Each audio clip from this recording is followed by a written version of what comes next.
দীর্ঘ ১৭ বছর নির্বাসিত জীবন কাটানোর পর আজ অবশেষে দেশে ফিরছে বিএনপির ভারপ্রাপ্ত চেয়ারম্যান তারেক রহমান।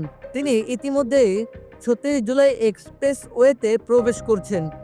যে গাড়িতে তিনি আছেন সেই গাড়িটি ধীরে ধীরে সামনে এগিয়ে আসছে। চারপাশে দেখা যাচ্ছে নেতাকর্মী আর সাধারণ মানুষের বিশাল ঢল। এই মুহূর্তকে ঘিরে মানুষের উচ্ছ্বাস যেন থামছেই না।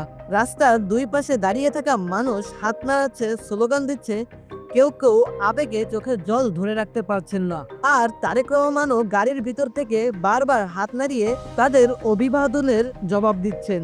এই মুহূর্তে বোঝা যাচ্ছে এটা শুধু একজন রাজনৈতিক নেতা দেশে ফেরা না, এটা তার সমর্থকদের জন্য এক ধরনের আবেগপূর্ণ মিলন।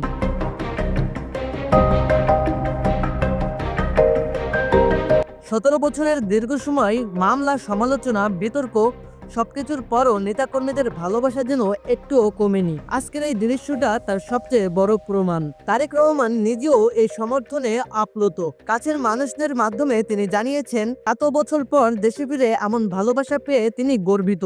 এই ভালোবাসাই নাকি তাকে আগামী দিনের রাজনীতিতে আরো বেশি দায়িত্বশীল হতে অনুপ্রাণিত করবে। রাজনৈতিক বিশ্লেষকদের মতে আজকের এই দৃশ্য বাংলাদেশের রাজনীতিতে একটি নতুন বার্তা দিচ্ছে।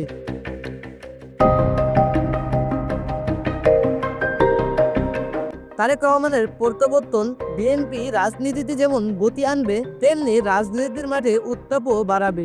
এখন সবার মুখে একটাই প্রশ্ন, দেশে ফিরে তারেক রহমান কি বার্তা দেন, কি হবে তার প্রথম রাজনৈতিক অবস্থান? এই উত্তরগুলো জানতে আমাদের তাকিয়ে থাকতে হবে সামনের দিকে। সুপ্রিয় দর্শক, সিরাত নিউজ 25 থেকে আপনাদেরকে এই আপডেট জানানো হলো।